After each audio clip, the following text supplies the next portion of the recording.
I think I actually look good right now. I can't wait to download this. Okay. Thank y'all for being patient with me.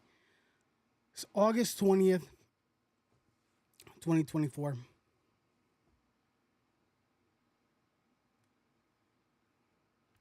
Um, my name is Taj. Oops, hold on now.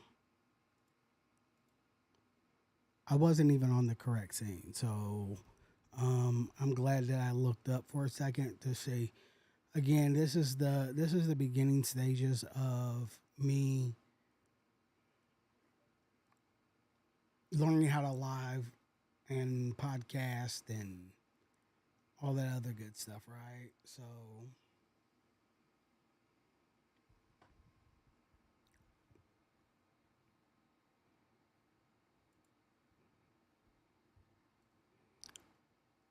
this is just the beginning stages.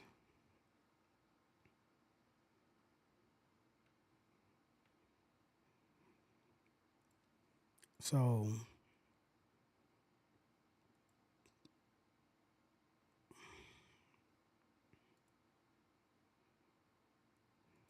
I just want to make sure that everything looks decent first before I start talking.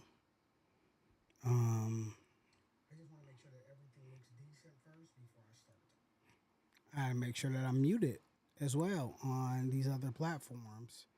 Um,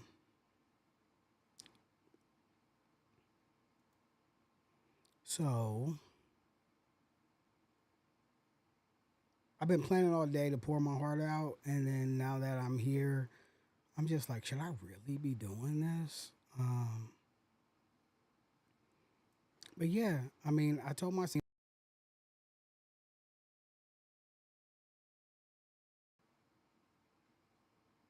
not to back down from this. So um,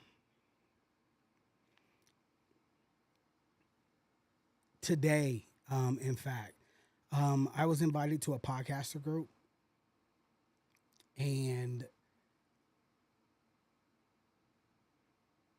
I just made an introduction post onto the group, and everyone was, they were sharing, their congratulations, welcome to the group or whatever, and then um, I told them the equipment that I use, thinking that someone might have a tech question.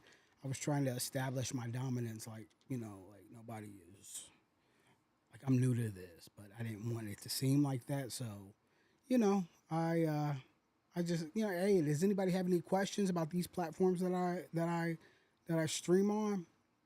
And this girl today, whose stream I will highlight later on in the recap when I edit this all together, but she messaged me and she just said, "Why are you doing this?" And she asked me what inspired me. So I was feeling like crap today, all day today. I've been in my feelings all day today. Not gonna lie about that. I have a dental emergency going on. That's why some of you guys didn't see it, but I'm shooting myself up basically with Oragel every few minutes and having to take pain pills. But I'm getting to a I'm comfortable right now. Basically, I'm comfortable right now. So um, I just decided to just talk about and tell everybody, how long I've been a podcaster and what made me just go for it. So with that being started, because I'm recording this to edit later. Hey everybody, and welcome back to my podcast. It's Taj Graham here, and today I want to share a story that's been a big part of my life, especially over the past couple of years. You all might know that I started a YouTube channel back in 2021, but what you might not know is the deeper story behind it and how it all began. The challenges I faced, and those challenges shaped me and my content. So, without further ado, I just want to tell you guys my story. So I originally began podcasting because I had a story to tell. Um,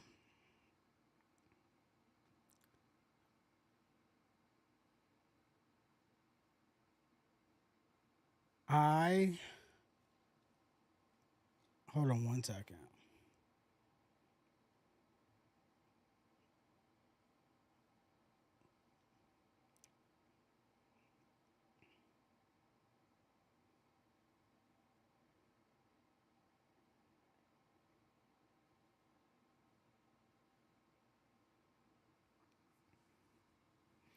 Okay, I originally began my podcast because I had a story to tell. The story was I went to prison. I went to prison. I had done 18 months in prison, and I had been tortured in prison. Um, the story was significant because, of course, we know that police brutality goes on. We know that brutality goes on behind the prison walls, especially in Texas. Uh, that's one thing that I got to see up close and personal. And my story headlined NBC News, and it was significant not only because of, you know, it being me, but it was significant because I was, for the first time, revealing publicly to the world that I was transgender. I was born a female, transitioned to male, and they were telling my story from start to finish and how I ended up in one prison, which was a men's prison and jail. And you guys will have to watch some of my back podcasts that barely get any views for the backstory, but I'll tell it later again and in more depth and detail. But I was tortured. I was sent to 7 different prisons, and I eventually ended up at a maximum security death row unit in Texas. Um, and NBC and Aviva Stahl, the reporter behind my story, felt like it was significant enough to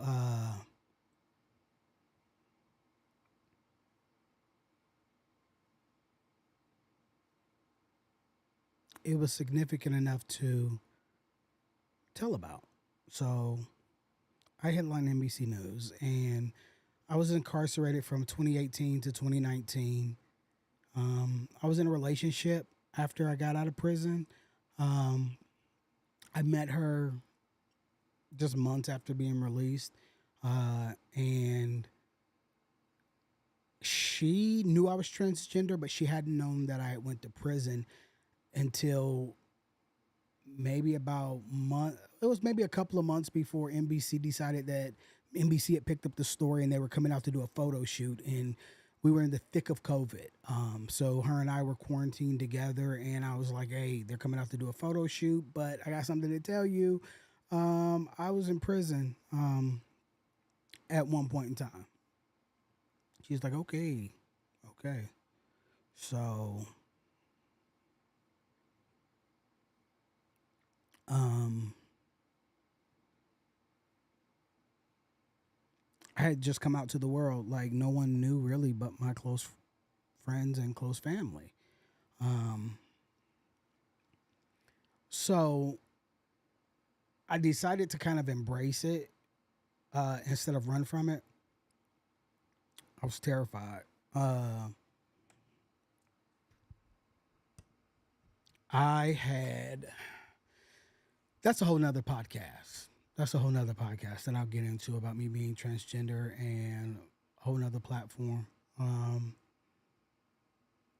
But I subscribed for a YouTube channel just a few days after the story aired.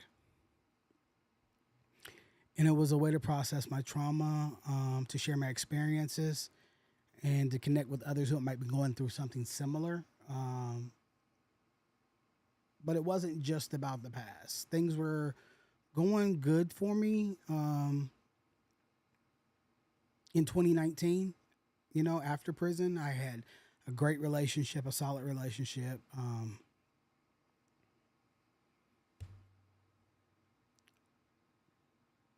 Hold on one second.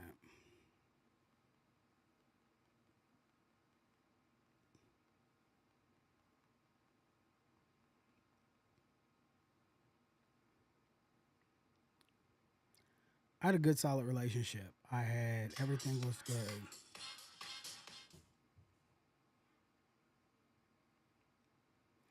Everything was good with me.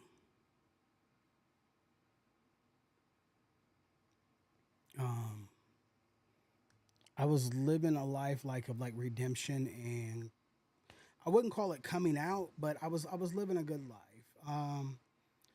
But I still hadn't healed from being in prison. I had PTSD, and I had like a new. I would say that after being released from incarceration, I had a stronger bond with my family, and I always have been creative, into photography and videography, and I used to be called paparazzi. That used to be my nickname back in the day. Well, still is, but with my family or whatever, right? So, um, I was just full of ideas about the future, right? So, I decided to get on a live platform and tell about me being transgender and tortured in prison in Texas. And then I was going to start a documentary of an archive of photos and videos that I had. Um, and then I was going to add on to it by continuing to um, film and record, right? So this is my plan. And we get it into 2020, and COVID hits, and I'm like, all right, I'm still going to be recording.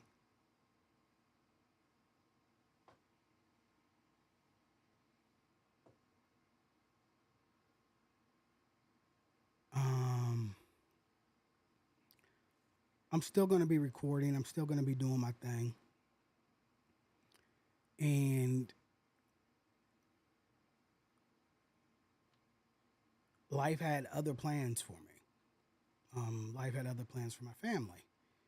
So after diving into this creative process, I began filming the documentary, with the support of some legit editors and people who have just had my back throughout the entire project.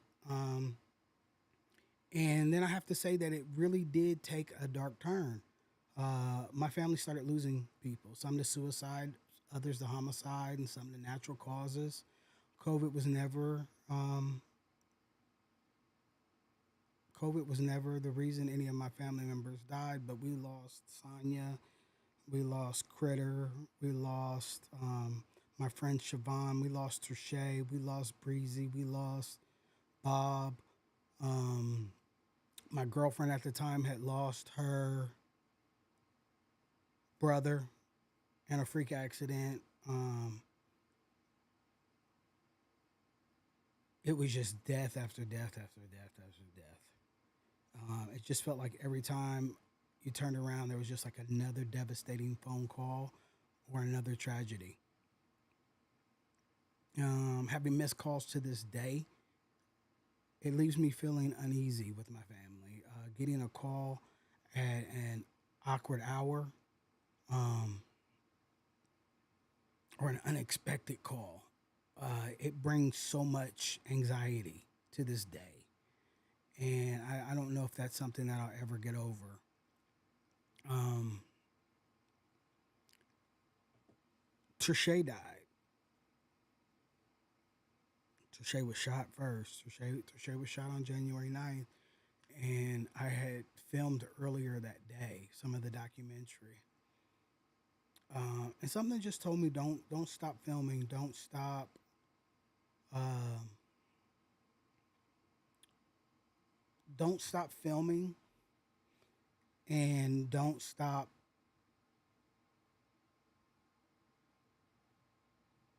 No, no, hold on.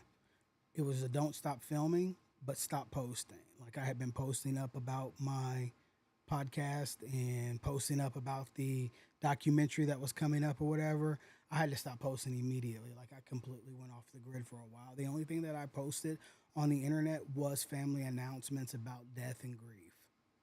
Um, and giving people updates about when the funeral was. I try to be as supportive as possible.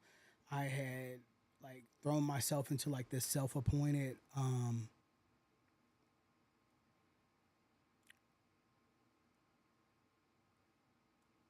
uh I was like the head of communications, like everything. I made sure that information got to everybody because I have a huge family and everybody doesn't talk to everybody. Everybody just won't communicate with everybody, and I streamline that process because I talk to all of my family. Um, I'll have some knockdown, drag out fights with my family because some of my family members out, but I'm gonna make sure that I talk to you, I keep you updated, I tell you that I love you, and I tell you that that's never going to change. Um, but Trisha died, and I remember that night having to hop on the road to, not that night, but the next day. Um, what I had done was my other cousin Lawrence was in Iowa, and he I had to go to work. I didn't call off work, so I went to work and I called Lawrence Law, who is always coming to the rescue. Right?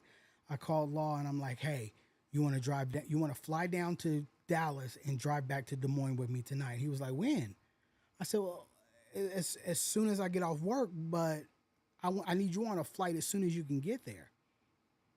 He's like, are you for real? I said, yeah, I'm for real. I need somebody to help me drive and I want to leave immediately. So this was the 10th. So Lawrence called a flight down here. I was at work, picked him up. As soon as I got off of work, went home, packed the bag. Whole nother story. Not realizing it was winter in Des Moines and Texas is Texas. Packed the bag and hit the road to Des Moines, and I practically lived there for the next 2 years, going through tragedy after tragedy after tragedy after tragedy, and trying to be there for my family as much as possible. Um, I went through grief hard with the death of Touche. I don't think I have ever grieved like that, and this is the grief podcast, so I'm just going to be vulnerable for a minute and tell you all about the type of grief that I dealt with. I had complete and total mental breakdowns. I didn't want to be alive at one point in time. I ruined relationships. That's why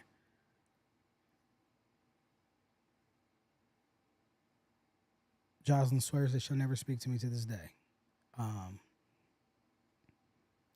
I was going through a mental breakdown because of grief, and I did not know how to get through grief.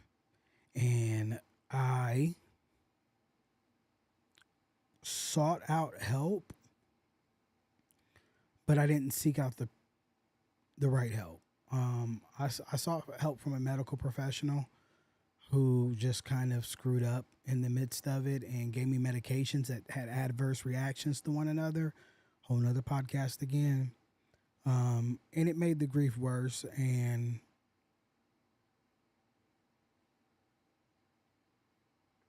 it was bad. My grief was heavy. But after years of dealing with grief, I would say today I finally feel like I'm on the other side. And a lot of heartache and trauma came to where I'm at right now today. So I decided to tell the story again. But this time I decided to tell it differently. I changed the direction of my podcast. First of all, I added multiple podcasts for different topics.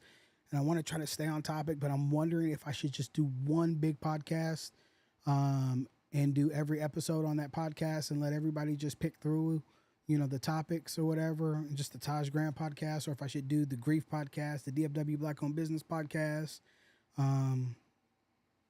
And in the T podcast, like I'm just completely indecisive about what I should do and what direction I should go. And so I'm filming all of that. I'm getting to learn my equipment again. Um, I'm getting excited again. But my plans were to just begin to talk about myself, to introduce myself to the world in a new way. I can say that I'm healed now. I can say that I'm healed now, but I want to tell the stories when I was unhealed. And I want to show people that you can heal from grief and that healing doesn't mean you have to leave your dreams behind. And I want it to be proof that even when life knocks you down, you can get back up and keep going. So I took pain and turned it into something new. I shared my journey, my struggles, and my healing process with private cameras and journals. But now I'm going and I'm taking all of that content that I made, and I want this to be a space where you guys can see where I was and what I came through. And I wanted this to be a space where people could not only hear about my experiences, but find hope for their own lives. And I wanted to show that dreams can be deferred, but they don't have to be destroyed, and they can evolve just like we do.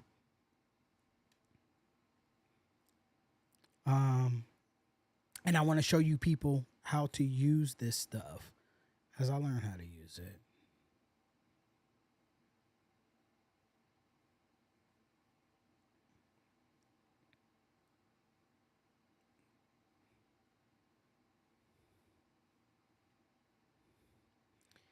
Looking back now, I see truly how far I've come.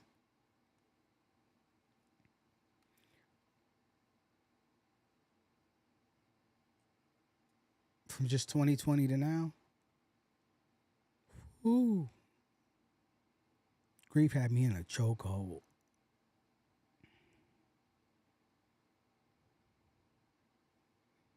Grief had me in a nasty chokehold.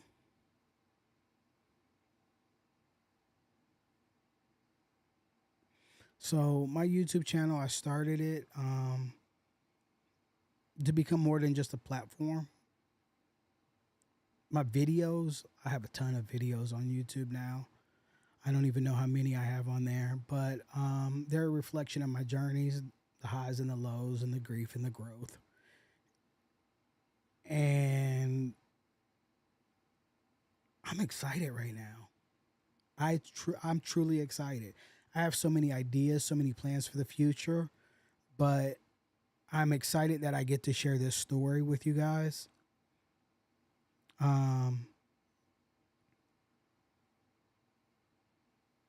I just keep going live, whatever chance that I can get to grow my platform, to get my platform where it is. But I don't think that my podcast, I don't know, would my podcast be alive if it wasn't for the grief? I don't think so. But let me tell you about what plans I do have with the podcast. I plan on hosting a weekly show, DFW Black Owned Businesses.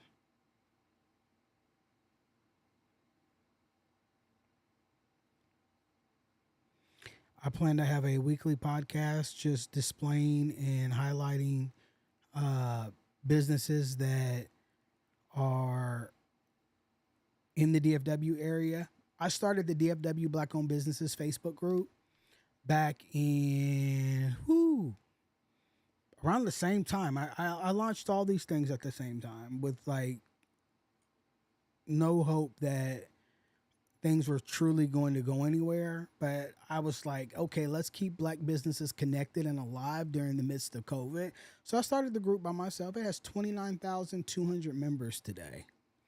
It is the largest platform and network on Facebook